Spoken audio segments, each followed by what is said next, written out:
அஸ்ஸலாமு அலைக்கும் and hello everyone. இன்னைக்கு என்னோட மோஸ்ட் ஃபேவரட்டான கத்திரிக்காய் புளிப்பச்சடி எப்படி செய்கிறதுங்கிறது தான் சொல்ல போகிறேன். இது பிரியாணி, புலாவ், மந்தி, சப்பாத்தி, இட்லி, தோசை, ஏன் வெறும் சாதத்தில் பரட்டி சாப்பிட்டா கூட சூப்பராக இருக்கும். ஃபஸ்ட்டு ஒரு பேனை ஹீட் பண்ணி அதில் 4 டேபிள் ஸ்பூன் ஆயில் ஊற்றிக்கணும்.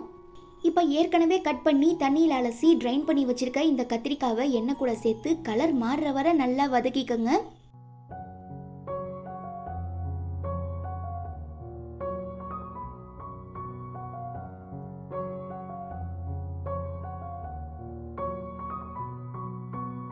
நெக்ஸ்ட்டு அதே பேனில் 3 டேபிள் ஸ்பூன் நல்லெண்ணெய் ஊற்றி கட் பண்ணி வச்சுருக்க பூண்டு, 1 டேபிள் ஸ்பூன் முழு மிளகு சேர்த்து ஃப்ரை பண்ணிவிட்டு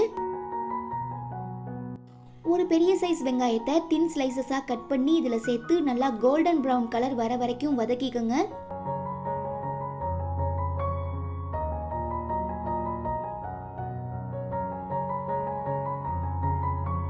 ஒரு கொத்து கருவேப்பிலை சேர்த்து சால்டே பண்ணதுக்கப்புறம்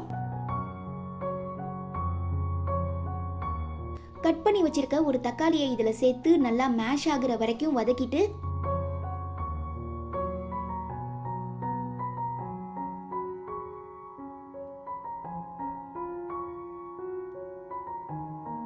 ஒரு டேபிள் ஸ்பூன் இஞ்சி பூண்டு பேஸ்ட் சேர்த்து பச்சை வாசம் போற வரைக்கும் நல்லா சால்டே பண்ணிக்கணும்.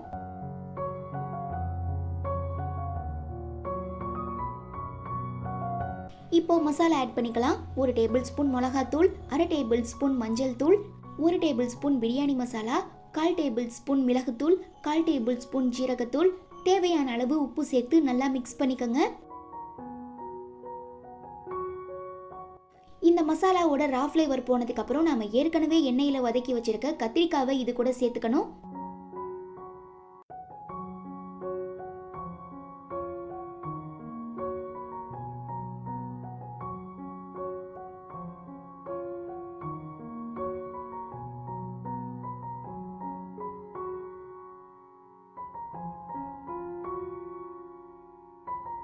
மசாலாவும் கத்திரிக்காவும் நல்லா பைண்ட் ஆனதுக்கு அப்புறம் கொஞ்சம் தண்ணியாக கரைச்சி வச்சிருக்க புளி கரைசலை இது கூட சேர்த்துக்கலாம். ஏன்னா கொஞ்சம் திக்காக இருந்துச்சுன்னா உடனே இறுகிடும். ஏன்னா கத்திரிக்காயில் அந்த ஃப்ளேவர் இறங்காம ரொம்பவே பிளாங்காக இருக்கும். அதுவே கொஞ்சம் தண்ணியான புளி கரைசல் சேர்த்துக்கிட்டிங்கன்னா இந்த மிக்ஸ்சர் கொதிக்க கொதிக்க கத்திரிக்காயில் அந்த ஃப்ளேவர்லாம் இறங்கி ரொம்பவே டேஸ்டாக இருக்கும். தென் 5 to 10 மினிட்ஸ்க்கு அப்புறம் தண்ணிலாம் இந்த மாதிரி வத்துனதும் 1 டேபிள் ஸ்பூன் சுகர் ஆட் பண்ணிக்கோங்க.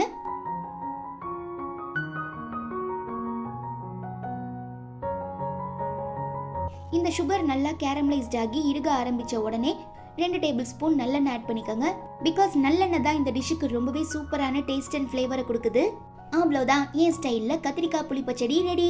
ஒரு தடவை இந்த மாதிரி ட்ரை பண்ணி பார்த்துட்டு எப்படி இருந்ததுங்கிறத மறக்காம கமெண்ட்ல சொல்லுங்க. இந்த ரெசிபி உங்களுக்கு பிடிச்சிருந்தா மறக்காம லைக் பண்ணிட்டு நம்ம சேனலுக்குமே சப்ஸ்கிரைப் பண்ணிக்கோங்க.